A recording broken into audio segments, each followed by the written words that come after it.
নমস্কার সকলকে, living with সানিবনের একটি নতুন ব্লগে আবার সবাইকে স্বাগত জানাচ্ছি। তো আজকে একটি বিশেষ দিন, দেখতে পাচ্ছ আমি আর মা রেডি হয়ে দাঁড়িয়ে আছি। এখানে তুমি সানিকে দেখতে পাবে না, কারণ আমি একটি বিশেষ কারণে এখানে এসেছি, সেটি বলছি। সেটি হচ্ছে আমার সেজো কাকা, তিনি কোচিং সেন্টার, দীর্ঘদিন ধরে কোচিং সেন্টারে আছে। তো তার 25 বছর পূর্তি উপলক্ষে এই রজক জয়ন্তী এবছর পালন করা হচ্ছে। তো সেই উপলক্ষে আমি বাপের বাড়ি অর্থাৎ গড়বেতায় এসেছি। তো আজকেই তার প্রথম দিন, আর সানির আসার অপেক্ষা করছি।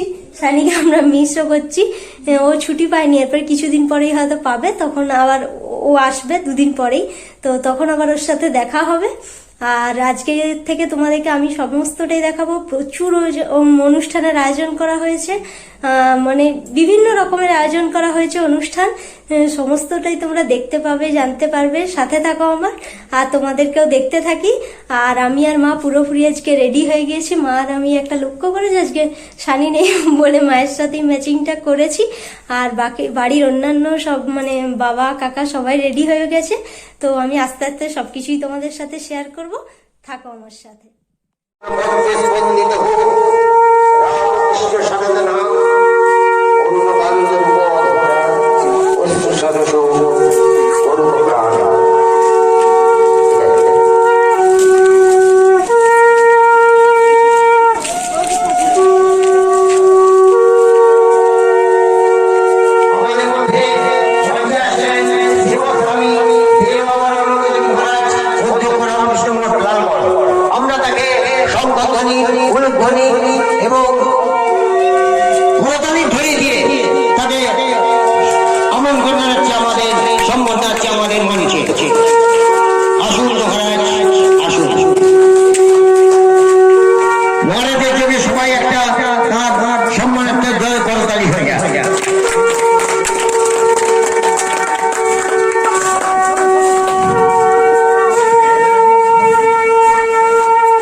আমাদের পরম সৌভাগ্য,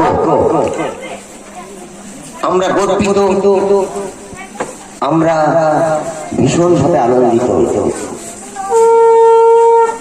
শ্রীমৎ স্বামী দেব উপরানন্দজি মহারাজ, অধ্যক্ষ রামকৃষ্ণ মঠ লালগড়, তিনি তার বিশাল কর্মব্যস্ত জীবনকে মধ্যেও আজ আমাদের মধ্যে এসে, আমাদের মঞ্চে এসে আমাদের এই ক্ষুদ্র অনুষ্ঠানটি শুভ উদ্বোধন করতে এসেছেন। আমরা ভীষণভাবে আপ্লুত। তাঁর চরণে আমাদের তার চরণ স্পর্শে আমাদের মঞ্চ পবিত্র হয়ে উঠুক, এই চাই।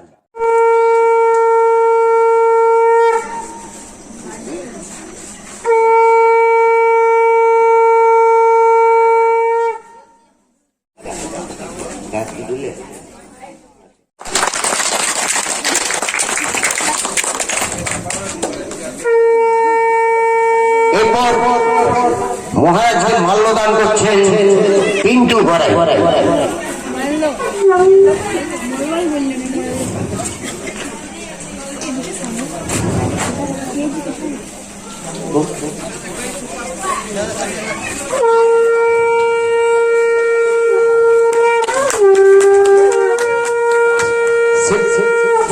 শ্রদ্ধা মহারাজকে উত্তরীয় পরিয়ে সম্মান করছেন, শ্রদ্ধা জানাচ্ছেন তাপস দেব মহাশয়।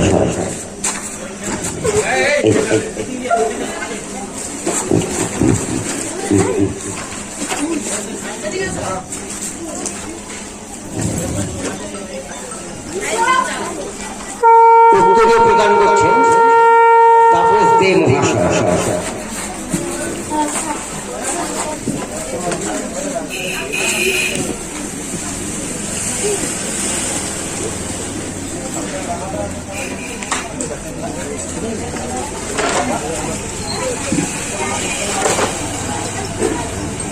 অগ্রগতি শিক্ষা নিকেতনে সরস্বতী পুজোর 25 বছর পূর্তির যে স্মারক পদক, সেই পদক মহারাজের কণ্ঠে পরিয়ে দিয়ে দিচ্ছেন আমাদের এই কমিটির আরেক সদস্য মাননীয় শ্রী অভিজিৎ দে মহাশয়।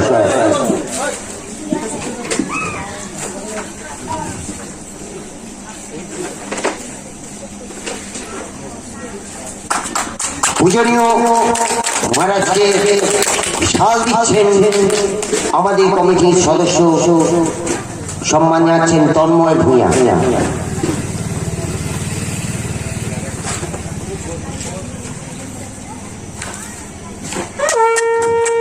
অগ্রদূত শিক্ষা নিকেতনে সরস্বতী পুজোর 25 বছর পূর্তি উপলক্ষে শ্রীমৎ স্বামী দেব বরানন্দজি মহারাজ যে অধ্যক্ষ রামকৃষ্ণ মঠ লালগড় থেকে এসেছেন, তাকে সম্বর্ধনা দিতে পেরে আমরা আনন্দিত, গর্বিত।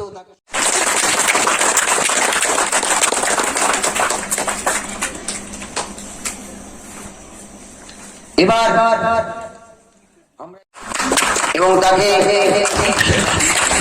25 বছর পূর্তি, সরস্বতী পুজো 25 বছর পূর্তি স্মারক উপহার দিচ্ছেন স্বয়ং বিশ্বজিৎ মুখোপাধ্যায়, শিক্ষক, অগ্রদূত শিক্ষা নিকেতনে।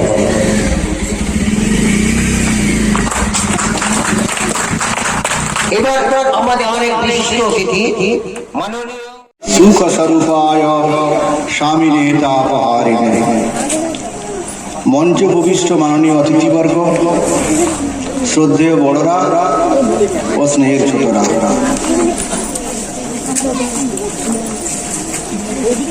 আমরা এখানে উপস্থিত হয়েছি এই 25 বছর পূর্তি উপলক্ষে। এই 25 বছর কিছু নয়, এরা শৈশব থেকে কৈশোরে আগমন হচ্ছে। স্বামীজি শিকাগো বিশ্বধর্ম মহাসম্মেলনের পর প্রথম দিনের পর তিনি রাতারাতি বিখ্যাত হয়ে গেলেন। যে স্বামীজি খাওয়ার জন্য কষ্ট হচ্ছিল, তিনি গাড়িতে ঘুমিয়েছেন, রাত কাটিয়েছেন, অত শীতে থাকার জায়গা পাচ্ছিলেন না। রাতারাতি বিখ্যাত হওয়ার পর একজন তাকে বাড়িতে আমন্ত্রণ করছে রাত্রে থাকার জন্য।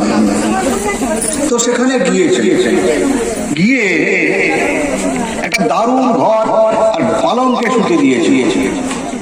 স্বামীজি পালঙ্ক শুয়ে পালঙ্ক থেকে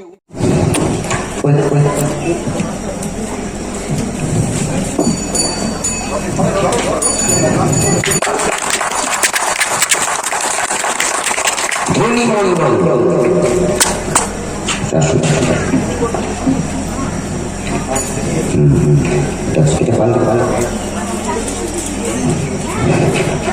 ধনী মন্ডল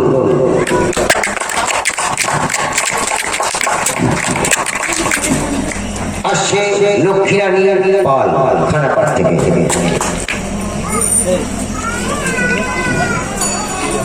মহারাজ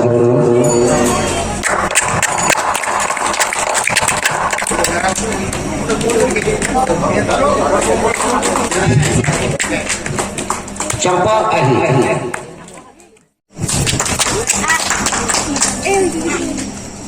लक्ष्मी लोहा देवता এইরকম মানুষ থাকলে আমাদের কোনো অভাব হবে না।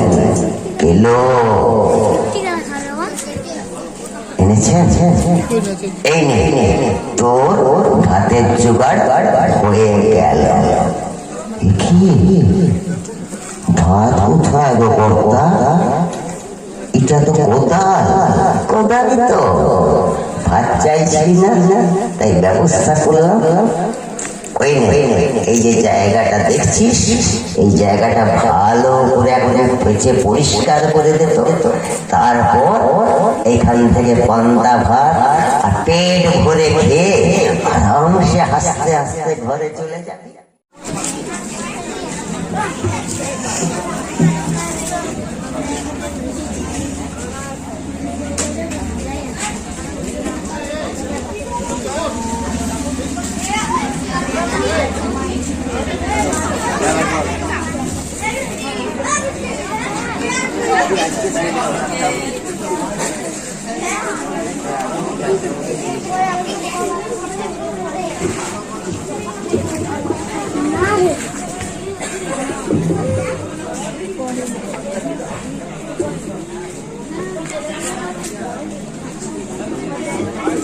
সুনয়ন, এবার তাহলে মন বসেছে?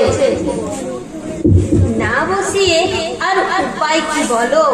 সামনেই তো পরীক্ষা, একটু তো পড়তেই হবে। যাক যাক, বাঁচা গেল। আমি ভেবেছিলাম মন বসাতেই পারবি না, তাহলে মা শুনে খুব খুশি হবে। আসলে নতুন জায়গা, নতুন পরিবেশ, প্রথম প্রথম একটু অসুবিধা তো হবে। আমি ঠিক তোকে এই কথাটাই বলতে চাইছিলাম। আমি যখন হোস্টেলে থাকতাম তখন মা বাবা বাড়ি ছেড়ে থাকতে কি যে মন খারাপ লাগতো তা তোকে বোঝাতে পারবো না। তুমি হোস্টেলে ছিলে? আমি তো আবার হোস্টেলে নেই, দেশের বাড়ি, মা বাবাকে ছেড়ে এই দুর্গাপুরে মাসির বাড়িতে এসেছি। এখানে মাসি আছে, তুমি আছো। সে তো বটে, মা যা মাসিও তাই। এখানের কলেজে ভর্তি হয়ে কি যে চিন্তা। আমার আসলে আমার হোস্টেলে থাকতে একদম ভাল লাগে না। জানি, মেজ মাসি মাকে ফোন করে বলেছিল। আর বড় মাসি মায়ের ওপর রেগে খাপ্পা বলল, আমি দুর্গাপুরে থাকতে তোর মেয়ে হোস্টেলে থাকবে। দুদিন পরেই তো পূর্ণিমা, আমার কথা মিলিয়ে নি, সত্যি কি না? মেলাবার দরকার নেই, সত্যি হবে হয়তো। বাবা এই জানালায় পর্দা লাগাতে বলেছিল, আমি লাগাতে দিইনি। বলেছি পর্দাসীন হয়ে আমার আবার থাকতে পছন্দ হয় না। আমি আবার একটু কনজারভেটিভ, খুব বেশি খোলামেলা পছন্দ করি না। ওটা তোর মনের কথা নয় সুনয়নী। কি করে বুঝলে? তবে তোদের ওখানে গিয়ে দেখেছি যে কোনো অনুষ্ঠানে নাচ গান কবিতা আবৃত্তিতে অংশ নিস, তবে কনজারভেটিভ হলেই কখনো করতে পারতিস না। কি জানি, হবে হয়তো। ওসব পাড়ার ফাংশন, একেবারে ঘরোয়া অনুষ্ঠান। তার মানে আমাদের এখানে হলে তুই কি ফাংশনে অংশগ্রহণ করবি না? কে বলেছে করবো না? তবে পরীক্ষার আগে নয়। না না, এবার তার হাতে আমাদের 25 বছরে রজত জয়ন্তী উপলক্ষে যে অনুষ্ঠানের আয়োজন করা হয়েছিল, সেই আয়োজনের এখন নৃত্য প্রতিযোগিতা চলছে। এখন যে নৃত্য প্রতিযোগিতা শুরু হয়েছে, সেটা প্রতিযোগিতা মানে খুব সুন্দরভাবে পরিচালনা করছেন অনেক আছেন একজন ম্যাডাম, তিনি এসছেন বহু দূর থেকে। তো খুব ভালো, আমি খুব দেখছি, এনজয় করছি। নাচ তো অবশ্যই এনজয় করতেই হবে। আর এখন এই যে আমার একটি বান্ধবীর মেয়ে এসছে, এও একটি নৃত্য করছে। খুব ভালো লাগছে নৃত্য দেখতে আমার। বাহ, দারুণ দারুণ, খুব সুন্দর হচ্ছে।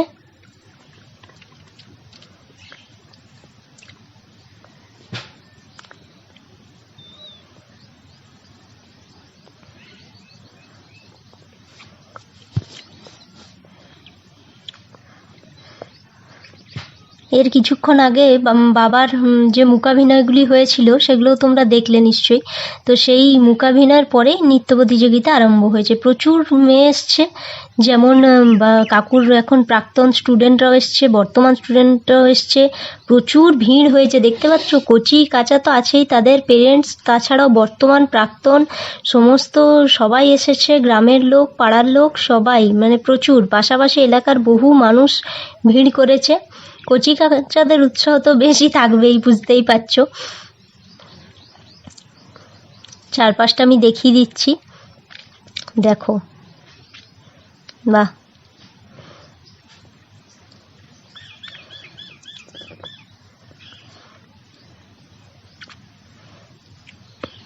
শীতের রাত হলেও প্রচুর মানুষ এসেছে, প্রচুর ভিড়, উপচে পড়ার মতন আর কি।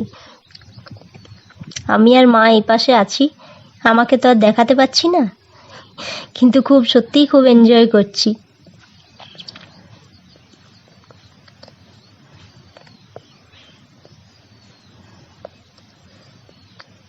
বাবা, এইটুকু পুচকি, দেখো কি মিষ্টি লাগছে দেখতে। একে না নিয়ে থাকতে পারলাম না।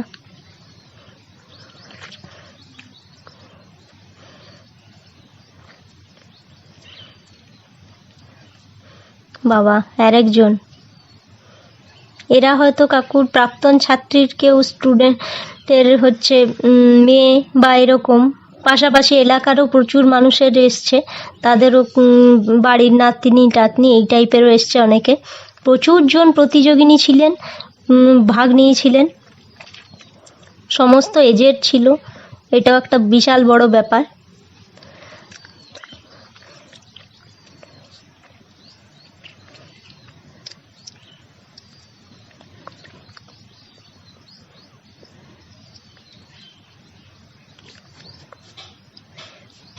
এইটাও আমার একটা বান্ধবীর মেয়ে, খুব সুন্দর এও নাচটা করেছে।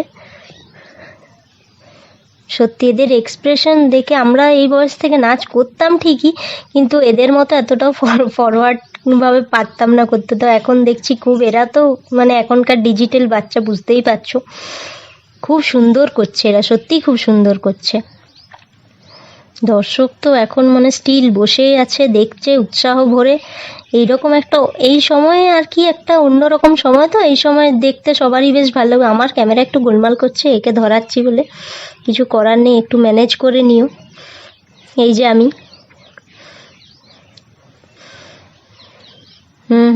ঠিক আছে।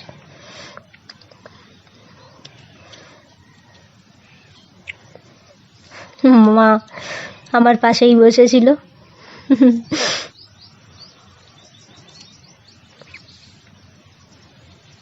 যাদের দেখা হয়ে গেছে প্রতিযোগী, তারাও এসে মাদের কোলে বসেছে, পুচকেগুলো। তো এইভাবেই নাচ এগিয়ে যেতে থাকে, আমরাও খুব এনজয় করতে থাকি, দেখতে থাকি, খুব ভালো লাগে। সত্যি ওরা খুব সুন্দর সুন্দর করছিল। আর প্রতিযোগিতা মানে তো সবাই চেষ্টা করছে ফার্স্ট সেকেন্ড হওয়ার জন্য, এই লড়াই সবাই করে যাচ্ছে, খুব ভালো, আমরা খুবই এনজয় করছি আর কি।